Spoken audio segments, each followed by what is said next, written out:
This episode is brought to you by Allstate. Some people just know they could save hundreds on car insurance by checking Allstate first. Like, to check you have the tickets in your wallet first before you drive 2 hours to the big game. Seriously, you had one job. Now the closest you'll get to the 50-yard line is parking lot D. Yeah, checking first is smart. So check Allstate first for a quote that could save you hundreds. You're in good hands with Allstate. Savings vary. Terms apply. Allstate Fire and Casualty Insurance Company and Affiliates. Northbrook, Illinois. When it comes to towing, seeing is believing. That's why Chevy Truck's advanced camera technology offers up to 8 available cameras for 14 unique views, so you can focus on the view that really matters. Chevrolet, together let's drive. Learn more about Chevy Trucks at Chevy.com. Safety or driver assistance features are no substitute for the driver's responsibility to operate the vehicle in a safe manner. Read the Vehicle Owner's Manual for important feature limitations and information. Ryan Reynolds here for, I guess, my 100th Mint commercial. No. I mean, honestly, when I started this, I thought I only have to do like 4 of these. I mean, it's unlimited premium wireless for $15 a month. How are there still people paying 2 or 3 times that much? I'm sorry, I shouldn't be victim blaming here. Give it a try at mintmobile.com/save. Whenever you're ready. $45 upfront payment equivalent to $15 per month. New customers on first 3-month plan only. Taxes and fees extra. Speed slower above 40 gigabytes. See details.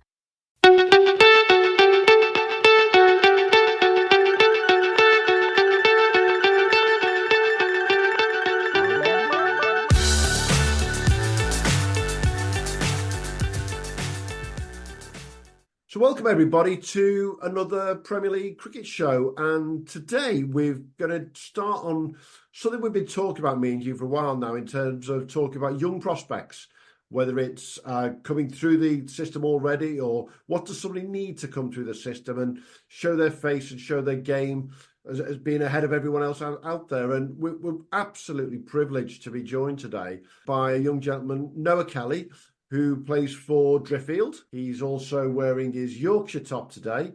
I won't hold that against him. And most importantly, he's a product of Driffield School. Welcome to the pod, Noah. How's things, mate? Yeah, good, thank you. Thanks for having me. Now, off the record, he was telling us he's not only a product of Driffield School, he could literally hit a cricket ball to it. He lives that close to it.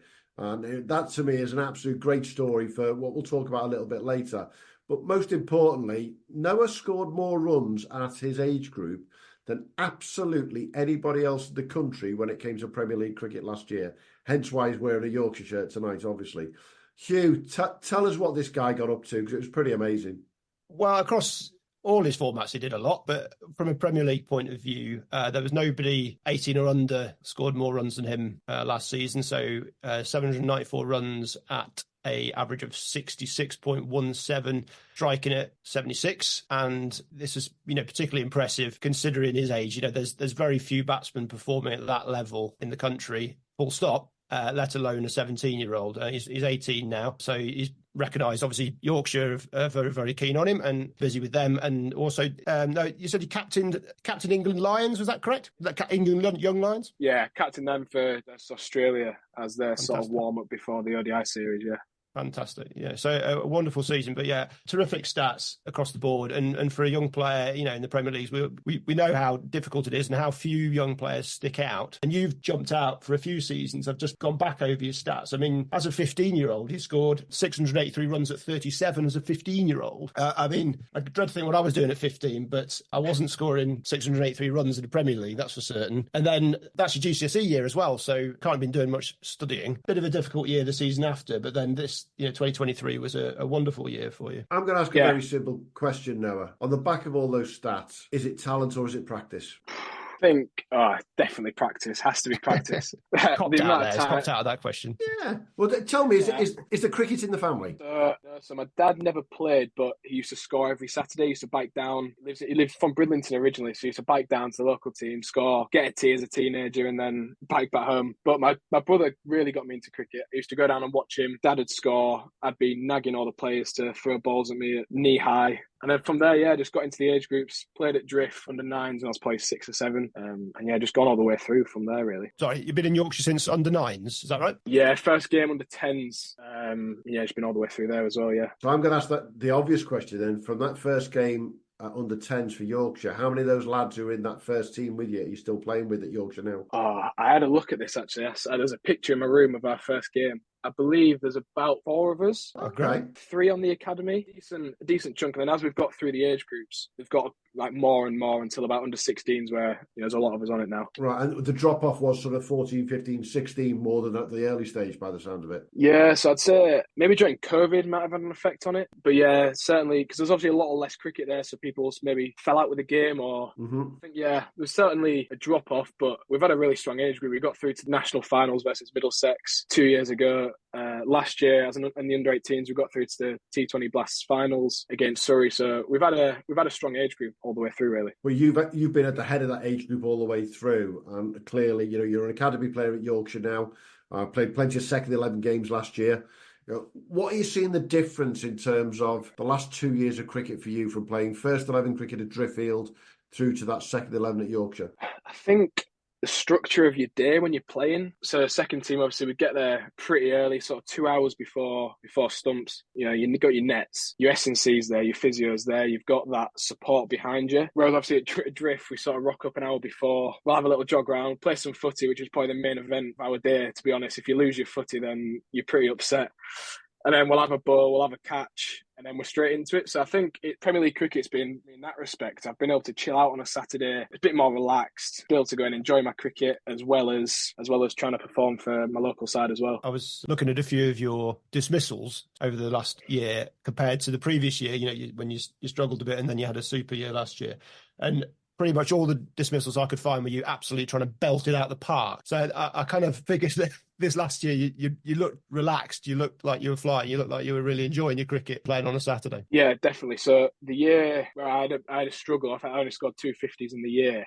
That was my GCSE year. So obviously I was juggling that, and then it was just really tough because I've gone from under 15s where I've been playing sort of 2 or 3 matches during the week, and then that under 16s year we didn't have any cricket during the week because of my GCSEs. So I was maybe only netting on a Friday and then batting on a Saturday, which maybe doesn't seem that bad, but come from an age group with I'm playing so much and I'm barely netting because I'm playing so many matches. So in a year where I've got a month of no training, I just have to play on a Saturday. I found that really tough, but as a team, that was the year we won the Premier League, so I got to revel in that at the end of the year, which is absolutely brilliant. That's really interesting. Then, so you feel then that you're a player that needs to practice and keep yourself going rather than just play, because I know Jimmy Anderson's one of those bowlers, isn't he? He likes to keep bowling, but he hates the net. He wants to bowl competitively in the middle. You're someone who wants to have that net though 2-3 times a week and bat, or at least play 2-3 times a week. Definitely the playing. I think when you're going to be playing your best cricket is because you're match ready. You're in the mindset. You're not thinking about the ball. You're thinking about your situation that you're in, and you think about how am I going to score the most amount of runs. That's when you're going to be at your best. So actually last year during the season, apart from on the morning of a game, I must have netted once every 2 weeks. I must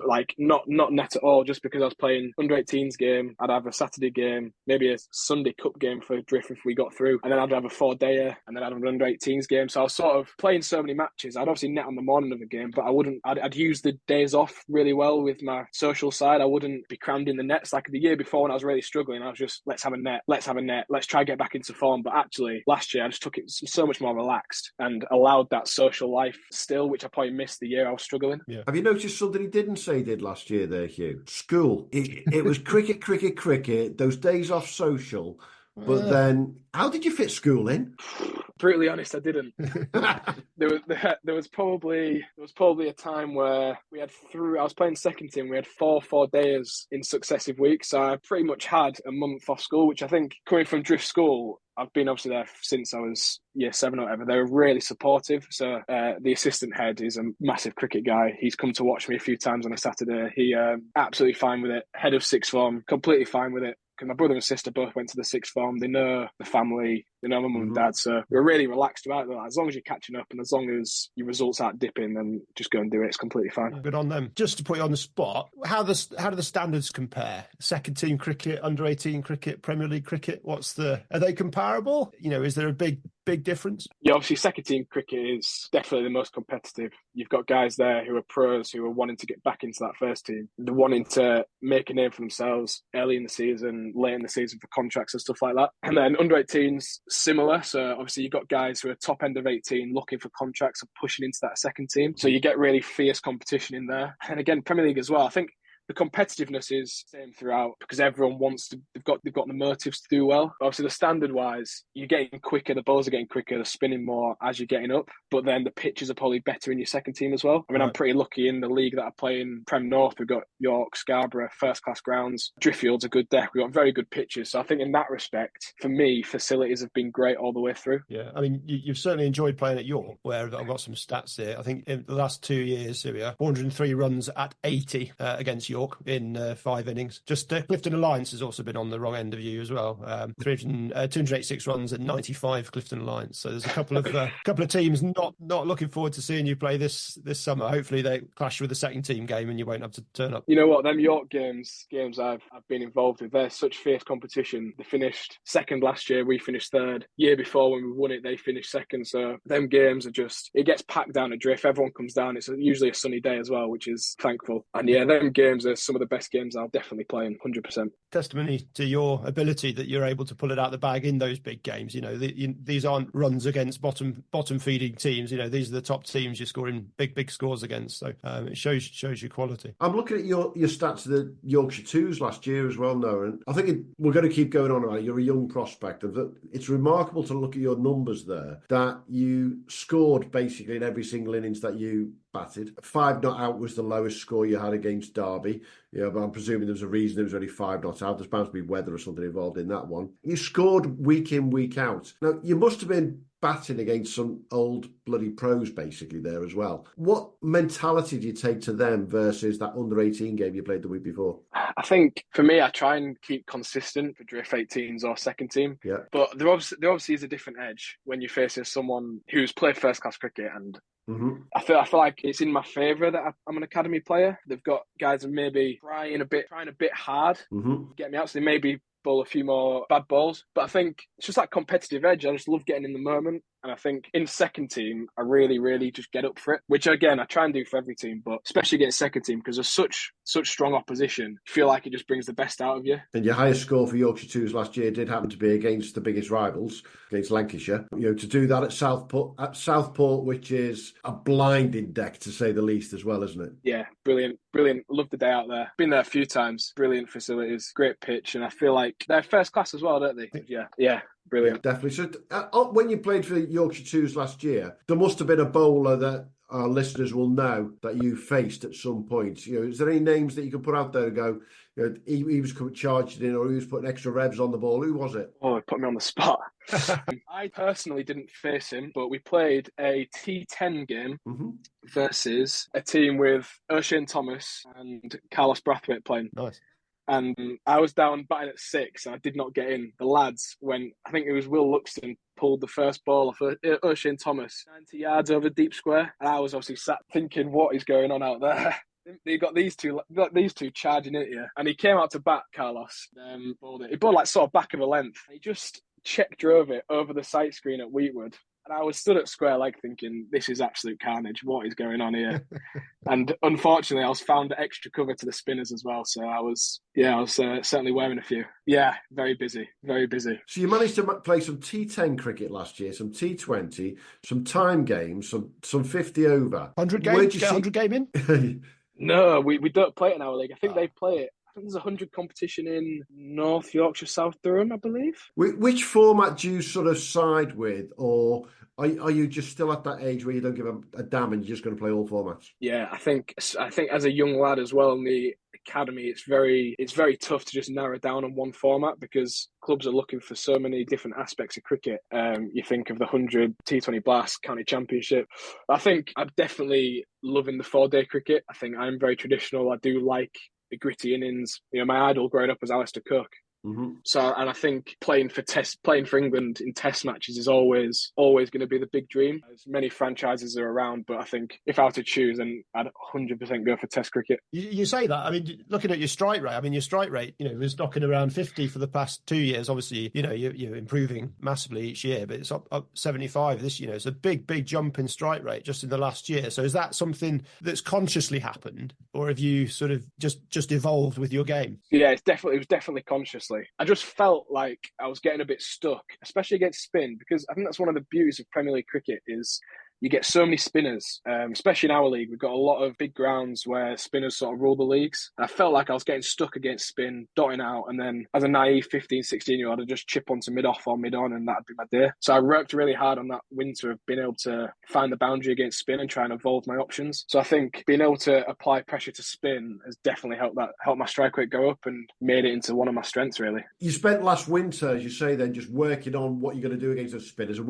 we talk week in, week out, me and you, about these spinners in the Premier League in particular. They're all over the place, causing havoc, to say the least. Real high quality spinners. I mean, especially some of the overseas guys coming from Asia. I mean, there's some wonderful spinners coming in. And that was your number one focus last winter. What's been your focus this winter just gone now, as we, 8-9 weeks away from the season? This winter, I've gone to pace. Being able to, especially the short ball, I found don't get that at Premier League cricket. You don't get that really under 18s. You get it at second team. Is that the nature of the pitches in the Premier League? The less pace on the pitches, less value in the short ball. Yeah, definitely. And I think as well, because the pitches, there's a lot of keeper up bowlers as well. So you just don't get, it's a different challenge, completely different kettle of fish. But as you get to second team, as the pitches get better, you're going to face more short ball, because especially at Wheatwood, at Leeds, the pitch can be pretty dead, pretty flat towards day 2 and day 3. So you get a lot through the chest.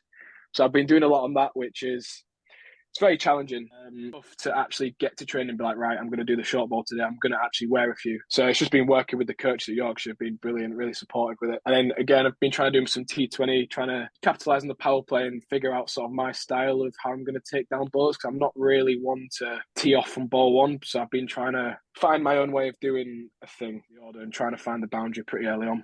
Are you going to do it, Liam Livingston, and chuck down a few dodgy off spins, leg spins? Have you got a bowling action? I couldn't find anything of you. So traditionally, I've been a keeper for the past few years, but sort of I haven't really kept a lot over the last 2 years. We've got quite a few on the academy. So this year, I've been in quite a lot of bowling, a lot of off spin. I wouldn't say that. No, you haven't seen it yet. Right. But oh dear, could just about reach the other end. I think trying to be multi-dimensional if I can. If I can keep ball and bat, then I'll try and do all three if I can. Fantastic. Just don't know what opportunities are going to be down the line. And if you were to talk to a junior coming through at Driffield who's under 11 right now, is that what you'd say to them? Try to do everything as you can, or would you say focus? 100% do everything. I think under 11s, under 12s, I used to open the bowling for the fourth team up, and I bowled leg spin for the fifth team the day after on the Sunday. I tried to do absolutely everything. And I believe during the week I used to keep as well. I used to bowl 2 overs in year 7 and keep as well. So I tried to do absolutely everything. And I think it's the best way, 100% the best way. Because as you get older, the opportunities do get less to be a genuine all-rounder. And they're so key, absolutely so key. If you can bat 5 and bowl first change in the county championship, you're absolutely gold dust. So I think if you can just do absolutely everything, try and develop in so many areas and just learn. If you want to be a fast bowler, be a fast bowler. If you want to be a spinner, absolutely, I'd say 100% go for it. Oh, such a clutch off-season pickup, Dave. I was worried we'd bring back the same team. I meant those blackout motorized shades. Blinds.com made it crazy affordable to replace our old blinds. Hard to install? No, it's easy. I installed these and then got some for my mom. She talked to a design consultant for free and scheduled a professional measure and install. Hall of Fame son. They're the #1 online retailer of custom window coverings in the world. Blinds.com is the GOAT. Shop Blinds.com's primetime kickoff event. Save up to 50% off select styles, plus doorbusters. Rules and restrictions may apply.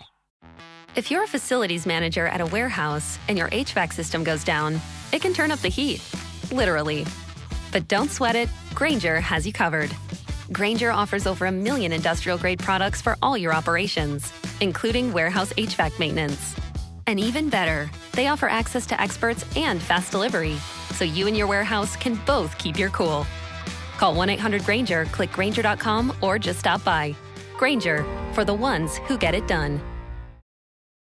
Just coming back onto the school thing, we touched on it just off there, and it'd be lovely to talk to you about that. So obviously with the gun prospects that come through the county age group system, a lot of them have big scholarships dangled under their noses, for good reason. The schools are looking for wonderful cricketers to join them, and they can finance that in some regards. And that's something that I think you told me you've been offered a few, but actually you've turned down, and you've gone through the state school system at your local school. What's been the huge benefit of that to you? Obviously, you're staying close to home and things like that. Yeah, I think for me, I've been offered obviously private school scholarships. I just think there was nothing that was sort of hindering me at the state school. I was being able to get home early, sort of 3:30, 4:45 from school, 2-minute walk, go down to the nets with my mates, go down, play pool at the rec. I just had a really great sort of relationship with the school and the cricket club. I just felt if I was getting back sort of 6:00, wouldn't see my family as much, or if I was having to board. And I just felt there was nothing sort of wrong with what I was doing. I like to train with my mates. I try and keep it as relaxed as I can. I train a lot on my own with my dad. So I've never really had like a one-to-one coach as well, which is a lot of the pull factors of private schools. You get a one-to-one coach, or you get multiple coaches, where actually I've learned just by going down to Drift and dad just throwing me balls with the sidearm. And, he's not really a coach by trade, so he'll either go, that was a good shot, or that's not a great shot. That's it was sort of good or bad. You sort of just work things out for myself. Right. If I've ever scored runs, I'll get a handshake off dad. I'll never sort of, and that's the way it's always been. And I'd never change it. And I think academically I was doing all right as well, and my cricket was doing fine. So we just didn't really seem the need to change. Yeah. And obviously, as you get older and you get into secondary school, there are obviously a lot more opportunities at private schools. You get more coaching, more help with your exams to an extent. But the way Driffield School have been for me, felt like it was only right that I continued with them. The way they've let me out of school without any question whatsoever, put on extra revision classes, sent me the work, stuff like that. I just felt like it was a real community around the area. Fantastic. And you did touch on it off air, and we discussed it there, but one thing you brought up was the fact that actually you've not done any cricket in school, and this is not Driffield School's fault. It's more of just a facilities, time, staffing level.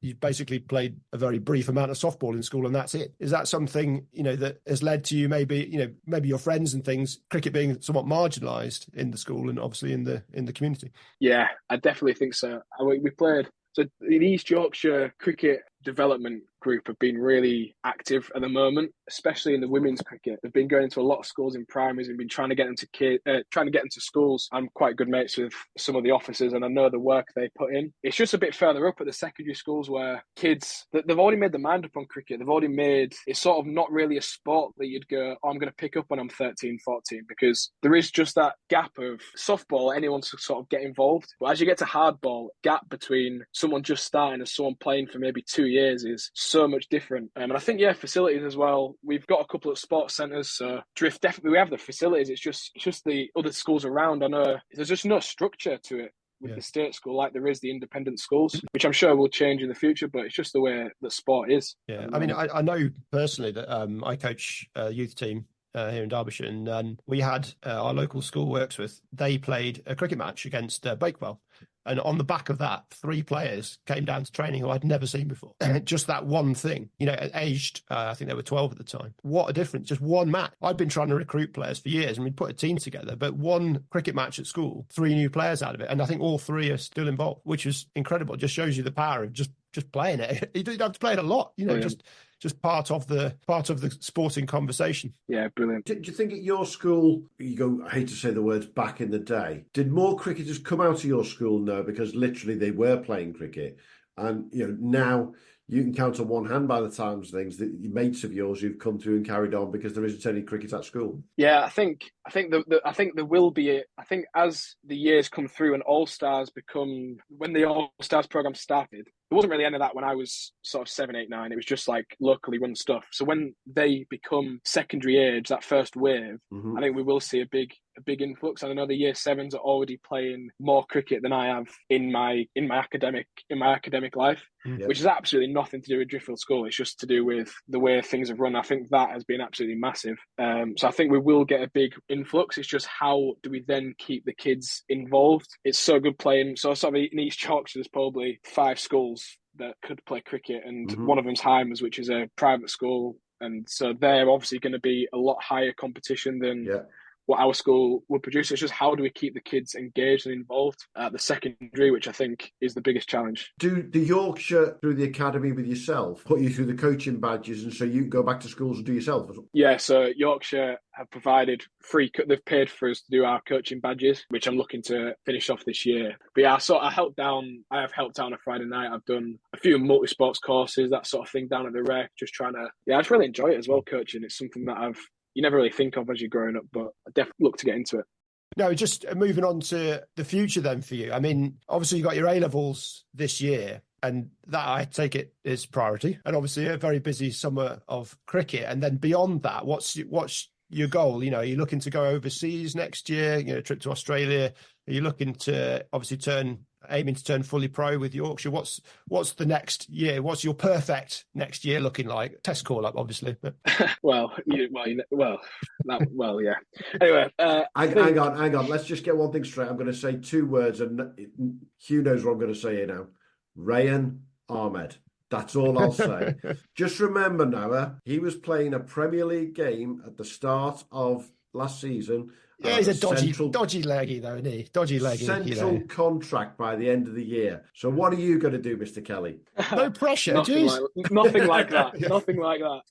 Well, to be honest, it's been that I've been asking myself for the past 2 months. I've been trying to draw it out with my head of sixth form about what could actually be my life at the end of this year. I think I'm pretty set on going to Australia for the next winter, no matter where I am, club-wise or contract-wise. I'm pretty set on going to Sydney or Melbourne and getting a 6 months out there. I've applied for uni, but I think I'm going to defer that to the year after and then decide at that point whether I want to do a degree or if I'm at a point if I'm fortunate enough for my cricket to not do one. It's just completely up in the air at the moment, which I think is both exciting and obviously nerve-wracking because I like a bit of structure. I like to know what I'm doing, but The opportunities are just endless after this year. What an exciting time for you. You say you like a bit of structure. That clearly comes across from the way we've chatted today. Your passion for the game's incredible, but the structure in the way you've had to build your year last year in particular to try and combine under 18s, first 11 cricket for Driffield, Yorkshire Twos, school, and that social life somewhere down the line.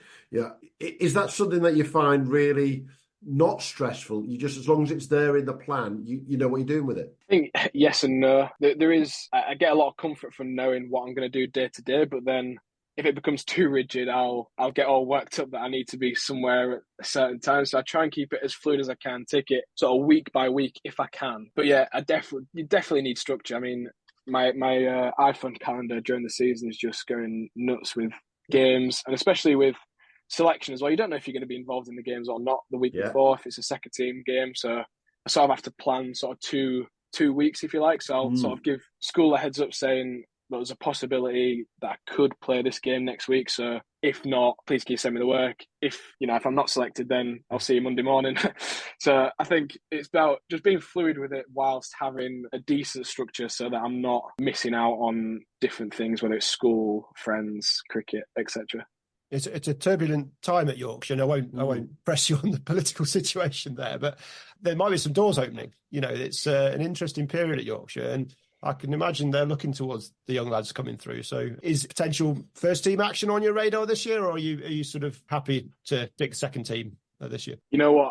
I just when it comes to selection, I've never been one to dwell on what possibly could happen. I know that sounds like I'm dodging the question, but I never try and think about what could potentially happen, because then if I get distracted of what I'm actually playing at the time, I'll think too far ahead. I'll think I need to be scoring runs at a certain time.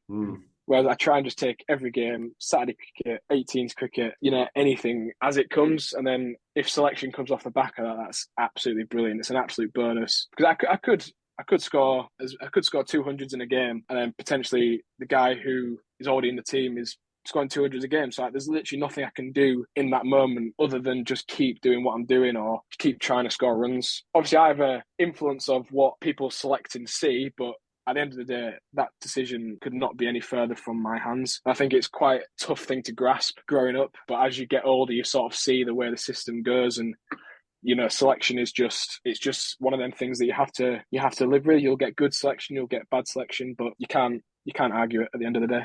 Would you say that, we're talking selection here, we've just had the under-19 World Cup down in South Africa.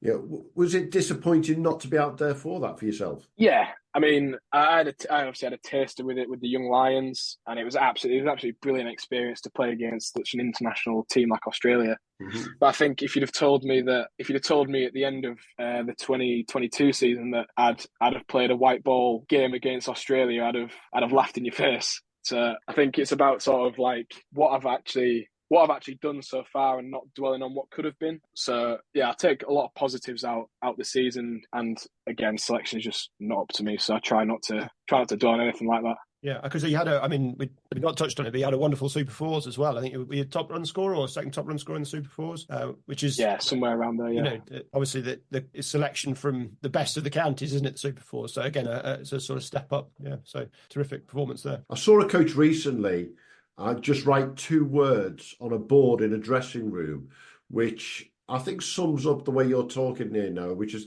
all he was saying to his players was take responsibility. And that sounds as though that almost could be your mantra for the way you've got about your cricket in the last year or two. Yeah, 100%. I think the best way to put yourself up for selection is winning games of cricket. If you score a ton and the team's lost, they're going to be like, well, how is that? That's not really something that happens other than if he's playing a bit selfishly. So I think if you can win a game like a gritty 70 not out to get your team over the line, I think is more valuable than a sort of 100 where the game's sort of out of reach. And I think that's what people are looking for match winners. If you look at Ben Stokes, easily one of the most valuable cricketers in the world, and he's not scored the most runs, he's not taken the most wickets, but he's won probably the most games for England ever. So I think that's definitely a way to go about it and take responsibility, especially in cricket as well, because in football you could have an absolutely brilliant game and your team could still lose 3-0. Whereas in cricket, if you go out and score, if you knock them off 100 and out, you've single-handedly won that game. So I think it's really unique in cricket where an individual can really, really take the team forward and win the game. Yeah, most definitely. And I think that a name I'll throw at you here, which I think sums up that from England's perspective in the last 6 months in particular, is Phil Salt. I spent a lot of time watching Phil Salt in various formats last year.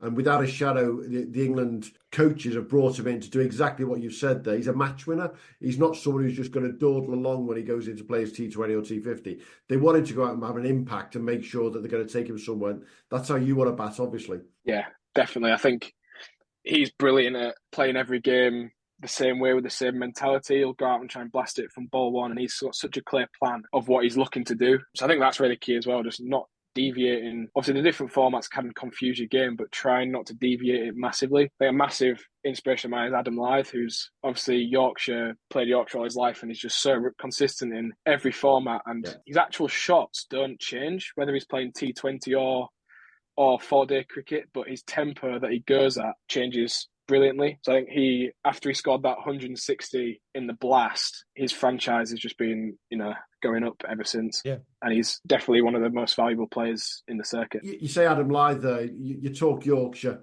You've grown up, by your own admission. Alistair Cook was your hero, but then you're sort of moving on. I can hear that Ben Stokes, Adam Lyth, and you like Phil Salt. As you've developed as a cricketer, clearly, the way you're playing now, you've got different, I'll use that word, heroes and people that you want to aspire to. Yeah, I think traditionally it was always, I loved watching Alistair Cook play. I used to emulate his batting growing up when I was just shadow batting. And I think as you get older, I think as times change as well, like there's not really anyone like Alistair Cook anymore. With the way Bazball and Test cricket is going, you do sort of change who you look up to. I do always swear to the Yorkshire lads, like, Johnny Bester and Joe Root, Adam Lyth, all absolutely world-class players. But yeah, certainly people I look up to name a few. Hey, it's been great chatting now, but let's have a quick look forward to this season and what your plans are going to be for the teams you play for. So Driffield came third last year. Yeah, quite tight at the top of the league though, wasn't it? Yeah, what do you think you guys need to basically get you back on top there? Bear in mind that I've seen 1 or 2 clubs make it signing after signing around the league as well. Yeah, well, we've had a interesting 3 years. 2021 we survived relegation on the last day, and then 2022 we won it. We do know how. We're so like coherent. We didn't make any signings other than a slow left arm spinner from India, and we got two lads. Another slow left arm spinner. Oh mate, yeah. Yeah, Mayank Mishra took 60 wickets at an average of 11 or something ridiculous like that.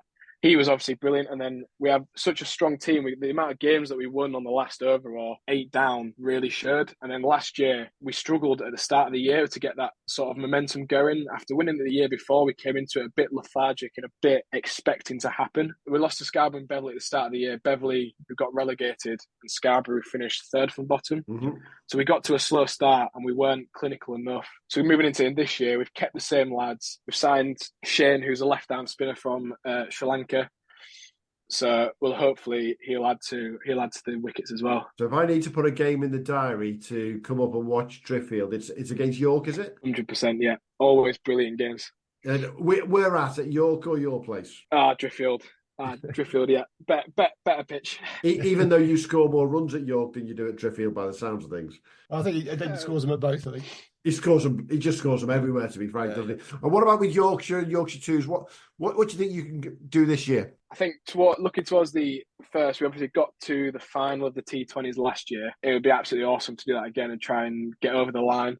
The One Day Cup, we fell short in the third round against Durham, which we lost by Duckworth Lewis, I think, because they something to do with wickets were tied on Duckworth Lewis. And then, Yorkshire seconds. I think there is obviously a championship, but it's not like everyone. It goes on. I think it goes on average points. So I think personally, for me, it would be more just about individual performances, looking to try and establish myself. If I get selected early season, that would be obviously great. Try and get a few runs and just keep pushing through, really. And I'm going to ask you the really difficult question, and you can think about it if you want. You are, without a shadow, one of the top talents in the Premier League out there right now. But I'm sure you see lots of talent out there as well. I'm sure you've got guys down at Driffield. Do you think that they could stick at it? They're going to be. If you could give one top tip to a batter who's out there it doesn't matter whether they're in Yorkshire, whether they're down in Dorset or wherever, between the age of 12, 15, wanted to get to where you are in those Premier League, what would that top tip be? I'd say definitely formulate your own game and stick to it. Stick to your guns, know your game absolutely inside out. Because a lot of people will have, especially when you're young, sort of 14, 15, a lot of people will tell you what you need to do and tell you where your game needs to go, where actually you're the only person that can take it there. You might have a one-to-one coach or you might have a school coach, but I feel like you work with them. They don't sort of work on you, if you understand. Yeah. So you sort of take everything absolutely on board, because little nuggets will definitely take your game forward, but then, sift out the things that you definitely know won't work. Give it a try. If it doesn't work, then just don't go back to it. I think just saying, thank you for that, but I know my game more than anyone else, and just sticking to it all the way through. And especially if you are to get selected for county, or as you get older, different age group, just sticking to the same game plan that you've had. You've had success with it. Obviously, if you're not maybe finding the success you want, adapt it, but don't sort of lose the core game that's got you to the point you are. Take responsibility of your own actions. That's the one, nailed it. Yeah. And if in doubt, Hugh, would it be fair to say just watch video of Noah? Well, absolutely, yeah. I mean, I think it's impressive that hearing that, because there's so much noise around young players. And being able to filter that out and take the bits that are good and filter out the bad, is a real skill. 100%. I think it's from innings as well. If you're scoring a ton, obviously you're going to be really pleased with yourself, but don't let that get too high, and don't let the next failure, because in cricket there is not a single player that can score runs every single innings. So you're going to have to accept that. You're going to have to accept a dodgy decision. You just have to get on with it. Don't let the lows go down too low. Don't let the highs go high. Obviously enjoy success, but try and keep that. I saw one of the videos I watched of you getting out was a reverse sweep. I think you're on 100 plus, possibly against York, and there was you weren't overly happy with that decision. Was that? Yeah, can you remember that one? I can just about remember that one. He remembers every single one, he does. Play reverse sweep, and look, the ball went past the bat at the same time I hit the ground. So whether I hit it or not, I don't think. Yeah, I wasn't pleased with it. We lost that game. I think we needed sixes. I think we needed 100 off 15, 100 off 16. I think that was 100 and something not out. Yeah, so a bit disappointed, but who knows? Can never tell. There was a bit of a pause before you departed the scene, but you're entitled to that when you're on 100 and you've just been sawn off. I will be going back to look at that one now. I know. Well, the worst thing about that is obviously Nana's watching me playing innings. She's sat there and I play one reverse sweep and I get out to it. Well, you're never playing that shot again now. 86. She knows it all about cricket. I never want to see you play that reverse sweep again. I tried to explain to her, but that's an absolutely brilliant place to bring this chat to an end. Your 86-year-old nan absolutely mullering you for playing a reverse sweep and getting out. That sums up cricket in one sentence, doesn't it? Absolutely. Absolutely brilliant. It might even be the title of the pod, funnily enough. Brilliant. Definitely. Hey, Noah, many thanks for your time, mate. It's been an absolute pleasure chatting with you. We really will wish you the best of luck in the coming season. And if you don't mind, we'll keep in touch because obviously, if you're doing good things, we want to make sure the rest of the country hears about it. Not just the Yorkshire League. Oh, no. He doesn't need that pressure. No, thank you guys for having me. I've really enjoyed it. Absolutely. Cheers, Noah. Yeah, it's been brilliant. Cheers, thank you. Thanks for listening to the Premier League Cricket Show. If you haven't already, make sure to hit that subscribe button so you don't miss out on future episodes and stay updated on all the latest news, views and discussions from around the cricket's Premier Leagues.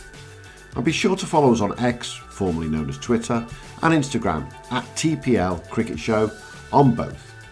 Join the conversation, share your thoughts and connect with us and your fellow Premier League cricket fans. And hey, if you enjoyed the show, why not show us some love? Leave us a 5-star review on your favourite podcast platform as it helps other potential listeners to find us when they're searching for cricketing podcasts. Thanks again for being part of the Premier League Cricket Show family, and until next time, have a good one.